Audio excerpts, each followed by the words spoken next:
दोस्तों अर्मेनिया एक छोटा-सा देश है जो हर तरफ से मुस्लिम कंट्री से घिरा हुआ एक क्रिश्चियन देश है। लेकिन दोस्तों आपको इसकी कहानी मालूम है? मैं आपको बताता हूँ। जो काम अफ़गानिस्तान, पाकिस्तान और बांग्लादेश जो अल्टीमेटली भारत का ही एक हिस्सा है, ये नहीं कर पाई वो काम जो है अर्मेनिया ने कर दिखाया था।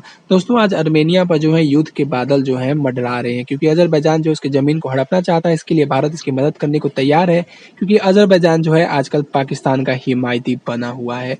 दोस्तों आपको जान करके ये बहुत हैरानी होगी कि जो ये क्रिश्चियन कंट्री है इसके ऊपर मुस्लिम इन्वेजन हुए हैं 7th सेंचुरी में अरब्स की तरफ से। और दोस्तों भारत पर भी अरब्स की तरफ से हमला हुआ था सिंध में, और सिंध आज बहुसंख्यक किस मामले में है आपको पता होगा। वहाँ पे मुस्लिम बहुसंख्यक है और ये मुस्लिम कोई बाहर से नहीं आए हैं, वहीं के लोग हैं जिनको कन्वर्ट किया गया है। दोस्तों इस्लाम जो है धीरे धीरे 7वीं सेंचुरी में अरब्स जो है धीरे धीरे लेकर के अपना इस्लाम घुसने लगे थे, तब इन लोगों ने उसका विरोध किया। और 11वीं-12वीं शताब्दी में टर्किश इन्वेजन भी हुए, उस समय भी इन लोगों ने विरोध किया।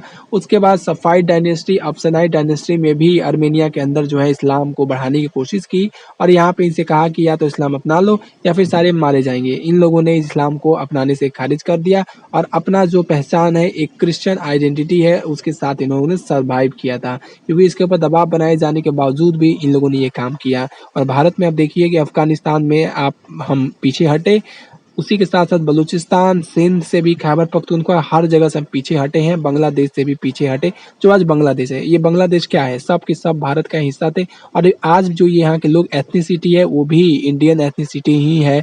वहाँ की जो लोकल एथनिसिटी है वही एथनिसिटी है। लेकिन चूँकि यहाँ पे इन लोगों ने कब्ज़ा कर लिया, तो ज़ाहिर-सी बात है यहाँ पे जब कह रहा है कि धर्म बदल लो वरना मार डालेंगे, तो यहाँ भी वही काम किया। लेकिन यहाँ पे हारने के कारण जो है इस्लाम में इनको जाना पड़ा और आज इनको ये पता नहीं है कि ये किस कारण से इस्लाम में चले गए थे। खैर जो भी हो, आज अर्मेनिया और भारत के रिश्ते मजबूत हो रहे हैं। ये इसलिए क्योंकि तुर्की जो है काफ़ी भरपूर मदद कर रहा है पाकिस्तान की, और अज़रबैजान जो है काफ़ी ज़्यादा हिमायती बना हुआ है कश्मीर पर जो है पाकिस्तान का।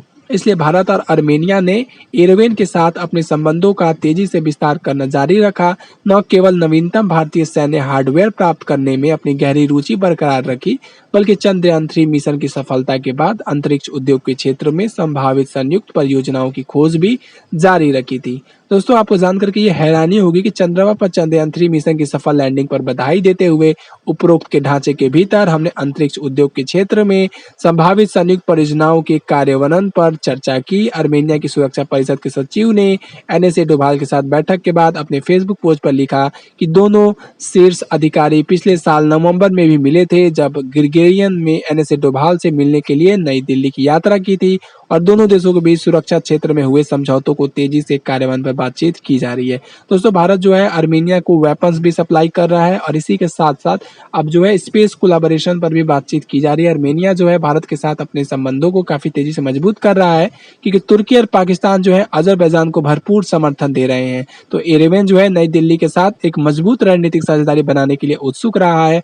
और दोस्तों आपको जान करके ये भी अब बहुत ज्यादा खुशी होगी कि $40 मिलियन की लागत से रक्षा अनुसंधान और विकास संगठन डीआरडीओ द्वारा विकसित 4 स्वाति हथियार लैकोटिंग रडार WR के साथ अर्मेनिया को आपूर्ति की गई थी।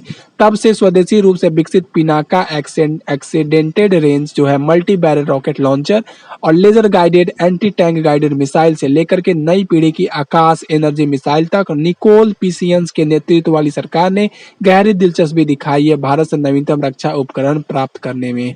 और ये सब जो हथियार इसको मिल रहे हैं, ये बाकी देशों से भी मिल सकते थे क्योंकि रशिया जो है अर्मेनिया के साथ खड़ा रहता है, लेकिन आजकल वो खुद ही फंसा हुआ है, तो भला रशिया की मदद कैसे कर सकता है। और ऐसा नजर आता है कि वो भी जो है अजरबैजान के साथ मिला हुआ है, तुर्की के साथ मिला हुआ है और इसलिए वो इसकी मदद नहीं कर रहा। लेकिन भारत मदद करने को तैयार है और इस मदद को पाकर के अर्मेनिया जो है बिल्कुल डटा हुआ रहेगा। आज तक डटा हुआ रहा है, इसने अपनी आइडेंटिटी को बचाया है, तो आगे भी ये बचाएगा। और भारत का जो डिफेंस सेक्टर है वो भी मजबूत होगा। हमारा जो डिफेंस इक्विपमेंट्स है, अगर अर्मेनिया उसको यूज़ करता है तो बाकी अफ्रीकन कंट्रीज भी इसका इस्तेमाल करना चाहेंगी। और दोस्तों आपको ये भी जाननी चाहिए कि अगर हमने डिफेंस टेक्नोलॉजी को और भी ज़्यादा इम्प्रूव किया तो जो है अमेरिका का पत्ता जो है कट जाएगा। क्यों? क्योंकि अमेरिका के जो हथियार होते हैं वो महंगे होते हैं। ये हथियार वो मिडिल ईस्ट को बेचते हैं, भारत को बेचते हैं।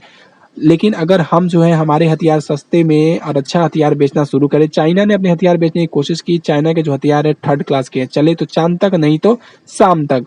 और शाम तक ही चल रहे हैं उसके हथियार, इसलिए लोग अब उसके हथियार को खरीदना नहीं चाहते। लेकिन भारत के हथियार जो होते हैं दमदार होते हैं। तो अच्छी बात है ये हमारे लिए कि हमारा जो डिफेंस एक्सपोर्ट है वो बढ़ेगा, और $5 बिलियन का जो डिफेंस टारगेट है 2026 का, वो भी पूरा करने में मदद करेगा, और हमारी रणनीतिक साझेदारी भी।